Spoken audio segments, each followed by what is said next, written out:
Hello, Rangers fans. Welcome to Texas Rangers Daily. It's me, Chris, with a positive C. We're not going to stand on too much ceremony today, except for the fact that we still have the thank you Bochy sign up. We're going to have that up all week, and we got a kitty cat hanging out with us today. So, on a way back Wednesday, as we go over the 2014 Texas Rangers, a really pivotal year for the Texas Rangers because we lost a really good manager that year in Ron Washington, who got fired from the Los Angeles Angels of Anaheim. We'll talk about that. And then see why to blame for a little bit more of the issues going on with the Rangers than the media is letting him, get. But first things first, we have to explain who exactly Skip Schumaker is. Skip Schumaker is the number one candidate for the Texas Rangers managerial position, and that's because he is just seen throughout the league as a manager in waiting. He had already managed the Florida Marlins for a couple of years, and in fact, the year that the Rangers won their World Series, he managed them to a winning record. Not only just a winning record, but a playoff appearance, and he won Manager of the Year in 2023. But who is Skip Schumaker? That name may sound familiar to some Ranger fans because he was a member of the 2011 St. Louis Cardinals that beat the Texas Rangers and, took away one of their chances to win multiple World Series. The second time they were in the World Series with Ron Washington as the manager, who we'll talk about in just a bit. But when it comes to Skip Schumaker as a player, he played for the Dodgers, the Reds, but mainly a St. Louis Cardinal. Of course, on the 2011 World Series team, drove in the game-winning run in Game 5 of the NLDS, was not on the NLCS roster through the injury, but then came back and played for the World Series. Known as a capable leadoff hitter, not very speedy, but still a capable leadoff hitter with a really good on base. He was gritty, he was tough, good fielder, good outfielder, plus arm, really just an overall good baseball player. And he kind of took that attitude and that reputation to being a manager for the Marlins, for the Miami Marlins at the time. They're still the Miami Marlins right now. They might go to Florida sometime soon. Who knows? But they went 84 and 78. He won Manager of the Year. Things seemed to be looking up, but then something happened.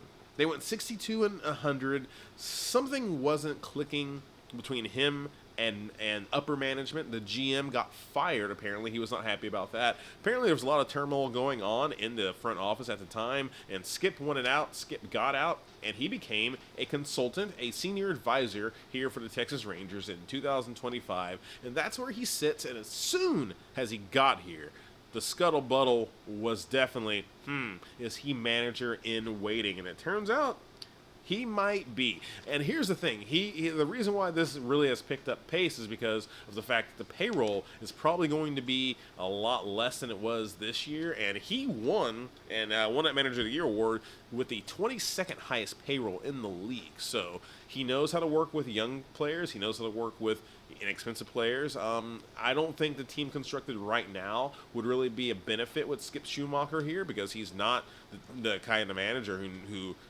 has been having all of his great talent. He knows how to work from below, and I think that's where he needs to start with the Rangers, and maybe that means there will be a complete rebuild. So thank you, Bochy. Thank you for the memories. Thank you for 2023. But it looks like Skip Schumaker may be the future. Well, the future is also kind of changing over there in Anaheim, as we said. Ron Washington, former Texas Rangers manager, fired from the Los Angeles Angels of Anaheim. Now, he did go on medical leave in June, on June 20th, and ended up having quadruple bypass surgery on June 30th. But the Angels have basically said, and Ron has said, that this firing is for performance and not for health. And he's accepted that. In fact, I'll read you a quote from Sam Blum in The Athletic that he got from Ron Washington. It says, "It was my team. I think it took on my personality. We have definitely shown that. In this business, this kind of stuff happens to you. When everything goes not the way people wanted, you take the blame, and I'm okay." That's Ron. That seems to be the type of person he is, very much accountable, very much understands his role and place in baseball too. And I'm sure he doesn't want to stop managing. Maybe his body is telling him no. There's also the talk that he should be, kind of brought back here with the Rangers and, accept a role as a third base coach, maybe a defensive coach. I would totally love that. That's the way baseball go. Is one of the best expressions ever in the history of sports. It came from his time here in Arlington, and so with the Rangers, and I would love to see that be brought back. I think it'd be kind of weird if Bochy was a special advisor and Ron was a special advisor. We would have two, 70-something-year-old baseball heads there. I think that could be interesting, mixing that along with Chris Young and Skip Schumacher and Kip Fagg and all the people that are involved with the Texas Rangers. Maybe that would be good. Maybe it wouldn't. Who knows? But here's some numbers on Ron Washington as the Texas Rangers manager. He was 664 and 611 in 8 years as a Texas Rangers manager, 2 World Series appearances, 3 postseason appearances, and 4 years in a row of 90-win seasons. So thank you, Boch, of course. Well, I'm going to say that so much. Thank you, Boch, but also thank you, Ron. And maybe, just maybe, we will have a reunion of Ron Washington.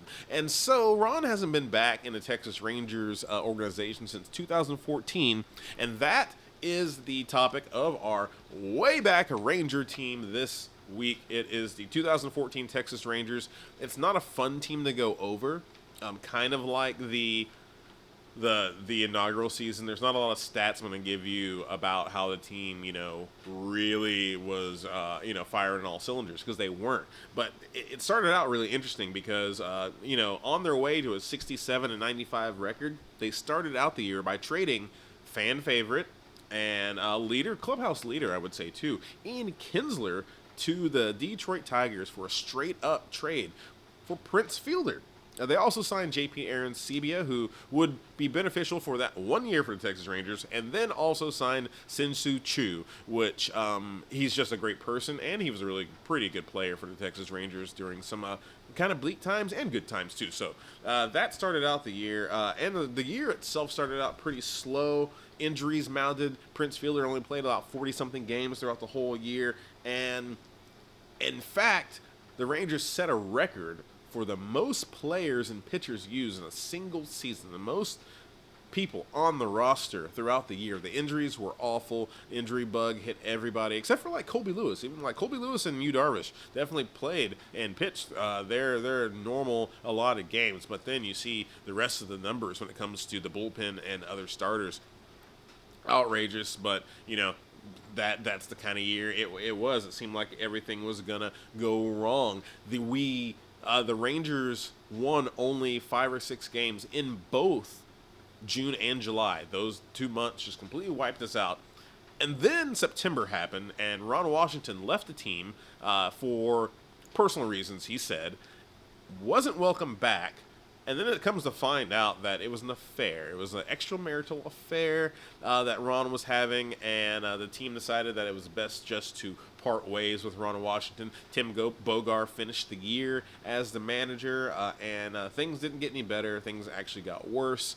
And so the Rangers were left again, like I said, with a 67 and 95 record that year. Just awful. Just not a good year for the Rangers. They would bounce back in the next few years, but after Jeff Bannister became the manager. But yes, that was the last time that Ron Washington was a member of the Rangers organization. Now, like I said, I wasn't going to give you a whole bunch of numbers when it comes to the 2014 Texas Rangers, except for the fact that Adrian Beltre led the team in home runs, RBIs, average, and on-base percentage. That's why he has a statue outside. Yu Darvish, 3.06 ERA. He went 10-7, 182 strikeouts. Fair year, but still, it just felt like there was something missing from the Texas Rangers in 2014. And yeah, I think it might have been the presence of Ron Washington towards the end of the year, but also was the presence of all the people that got injured during the year, especially Prince Fielder. Man, oh man, it seems like everyone's trying to pass on the blame to how things went down in Anaheim with Ron, because Ron didn't get a meeting, and so there's lots of blame talk right there. Who's to blame? How that ended? Who's to blame for how things ended here for another year of not very good baseball here in the great city and state of Texas and the great city of Arlington? CY sometimes seems like he skirts a little bit of blame. And that's what we're going to talk about right now, just for a little bit at the end of the show. Is the media being fair when it comes to how they treat Chris Young? And I believe, yes, they are. Now, you see how Chris has taken over from coming in 2021, pretty much taking over fully baseball operations in 22, then getting the actual title of president of baseball operations in 24. He's made the steps and has continually been accountable every single time I've heard him speak about why the team doesn't perform or why it has performed. So the fact that he, out of his own mouth, takes accountability, that kind of takes away a little bit of what the media can do, how much they can blame him. He's not to blame.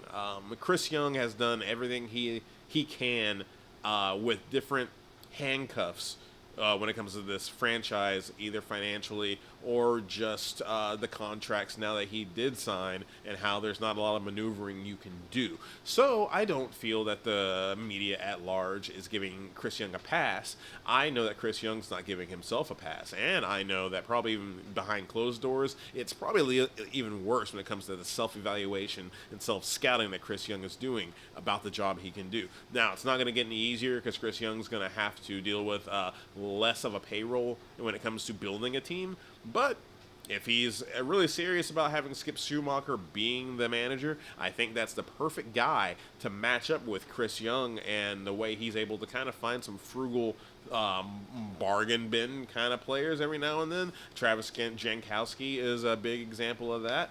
Mitch Garver wasn't that expensive, you know what I mean? So maybe we can find more of those and then rebuild this team in an image that fits both Chris and Skip, if Skip is the skipper. But we're not going to skip out on another Throwback Thursday. Let's see. We've talked about Texas Rangers Hall of Famers with Adrian Beltre today. Why not talk more about him tomorrow? We're going to do a dive into Adrian Beltre tomorrow for your Throwback Thursday Ranger of the Week. I'm Chris with a Positive C. This has been Texas Rangers Daily, brought to you by the good people at FanArch. FanArch, thank you very much. If you like how I'm doing things, you like my vibe, go ahead, like, comment, and subscribe. Monowea, stay gold, Pony Boy.